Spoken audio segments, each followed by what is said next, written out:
La légende de Rokurokubi est l'un des contes les plus fascinants et effrayants du folklore japonais.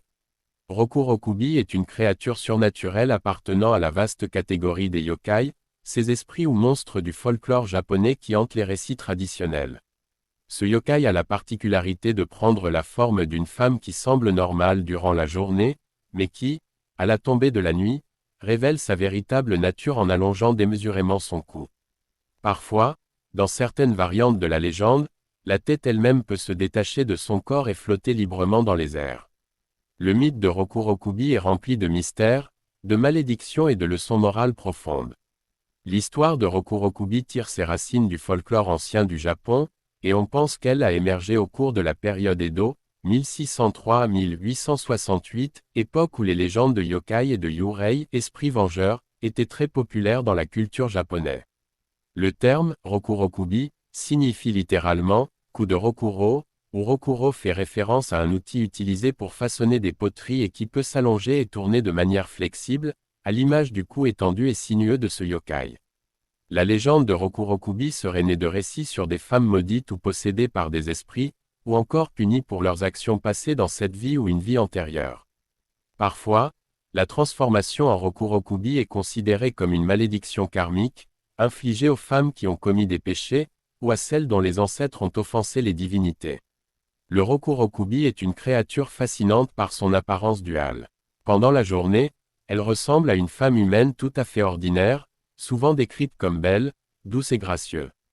Cependant, dès que la nuit tombe, sa véritable nature se manifeste, son cou commence à s'étendre de manière effrayante, devenant parfois très long, flexible et serpentiforme.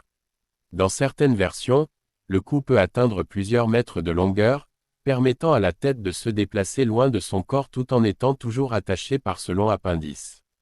Dans d'autres variantes de la légende, la tête du Rokurokubi se détache complètement de son corps. Ce type de créature est souvent appelé Nukukubi, un autre yokai apparenté à Rokurokubi. La tête flottante peut errer librement dans les airs, souvent en quête de nourriture, de victimes ou simplement pour semer la terreur. Les Rokurokubi sont également souvent décrites comme ayant une personnalité duale, d'apparence humaine et même gentille durant le jour, elles deviennent des créatures menaçantes, voire malveillantes la nuit. Certaines versions de la légende présentent les Rokurokubi comme des esprits malfaisants qui aiment effrayer ou hanter les humains, parfois en aspirant leur énergie vitale, tandis que d'autres récits les décrivent comme simplement curieuses ou désorientées par leur propre malédiction. Le comportement de Rokurokubi varie considérablement en fonction des récits et des régions où la légende est racontée. Certaines histoires les dépeignent comme des esprits espiègles qui aiment effrayer les humains en allongeant leur cou et en surprenant ceux qui les observent. Elles peuvent ainsi apparaître furtivement au-dessus des portes, des fenêtres ou des paravents, créant une image effrayante qui terrifie leurs victimes. Dans d'autres récits, le Rokurokubi est beaucoup plus dangereux. La nuit, son cou s'allonge et sa tête flotte pour rechercher des victimes à tourmenter. Elles peuvent sucer le sang de leurs victimes, dévorer des insectes ou des animaux, ou parfois se nourrir de la force vitale des personnes endormies. Certaines légendes disent même que le Rokurokubi peut se transformer en véritable vampire, buvant le sang de ceux qui s'aventurent trop près de sa demeure la nuit. Un des aspects tragiques de la légende est que la femme, lorsqu'elle est Rokurokubi, n'est souvent pas consciente de son comportement nocturne. Beaucoup de ces femmes maudites vivent des vies normales pendant la journée, sans se rendre compte qu'à la nuit tombée, leur corps se transforme en une créature surnaturelle. Elles ne découvrent leur véritable nature que si quelqu'un les surprend dans leur forme démoniaque ou si elles commencent à souffrir des conséquences de leurs actes nocturnes. L'une des particularités intéressantes du mythe de Rokurokubi est que la créature n'est souvent pas née ainsi.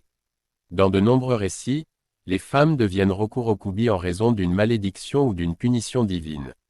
Cette malédiction peut être le résultat de leurs propres péchés, comme la tromperie, l'adultère ou le blasphème. Dans d'autres récits, elles héritent de cette malédiction en raison des actes de leurs ancêtres ou de leur famille. Par exemple, certaines histoires racontent que les femmes qui négligent ou trahissent leur mari deviennent des Rokurokubi après leur mort, condamnés à errer la nuit avec leur cou démesurément allongé pour expier leurs péchés.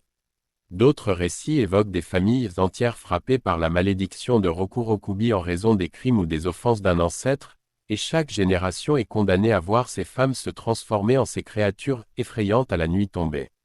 Dans certains cas, la transformation en Rokurokubi est liée à la nature karmique du bouddhisme. Les femmes deviennent des Rokurokubi pour expier les péchés qu'elles ont commis dans une vie antérieure ou pour avoir enfreint des codes moraux stricts dans cette vie. Il existe plusieurs variantes de la légende de Rokurokubi, certaines se concentrant sur des éléments plus effrayants et horrifiques, tandis que d'autres mettent l'accent sur la tragédie et la malédiction de la créature. Rokurokubi maléfique. Dans cette version de la légende, Rokurokubi est une créature foncièrement malveillante qui utilise ses pouvoirs pour terroriser les villages, attaquer les voyageurs ou causer la mort de ceux qui s'aventurent trop près. Les histoires de Rokurokubi suçant le sang de leurs victimes ou se transformant en vampires sont courantes dans cette interprétation. Rokurokubi tragique. Ici, Rokurokubi est vu comme une figure tragique. Les femmes touchées par cette malédiction sont souvent innocentes, victimes de forces qu'elles ne peuvent pas contrôler. Elles ne sont pas conscientes de leurs actions la nuit et peuvent même être dévastées lorsqu'elles découvrent la vérité. Cette version insiste sur la notion de malédiction familiale ou karmique, avec des récits qui relatent la douleur des Rokurokubi, essayant de se libérer de leur destin. Nukubi, une variante plus extrême du Rokurokubi est le Nukubi, où la tête se détache complètement du corps et vole indépendamment. Ces créatures sont souvent beaucoup plus agressives et dangereuses, attaquant les humains et se nourrissant de leur chair ou de leur sang. La tête flottante peut voyager sur de longues distances, effrayant ou tuant ses victimes avant de retourner à son corps. Le mythe de Rokurokubi a inspiré de nombreuses œuvres dans la culture populaire japonaise. Sa présence est répandue dans la littérature, les contes populaires, les films d'horreur et les œuvres d'art. On trouve des représentations de Rokurokubi dans des rouleaux peints datant de la période Edo, ainsi que dans les estampes ukiyo-e, où elle est souvent représentée avec son cou allongé de manière grotesque. Dans les films et séries d'horreur japonais, Rokurokubi est souvent utilisé comme une figure inquiétante et fantomatique, son apparence nocturne symbolisant la dualité entre le jour et la nuit, le bien et le mal.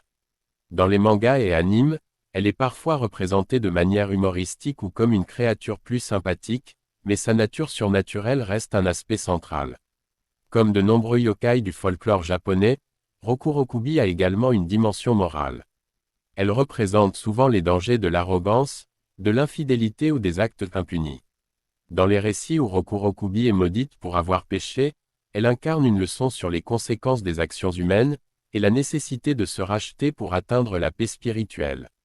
D'un autre côté, la légende de Rokurokubi traite aussi de l'idée de transformation intérieure et de dualité. La capacité de cette femme à se métamorphoser en créature monstrueuse, la nuit pourrait symboliser la lutte entre l'apparence extérieure et les véritables instincts intérieurs, ou encore la manière dont les êtres humains cachent parfois leur nature profonde derrière un masque social.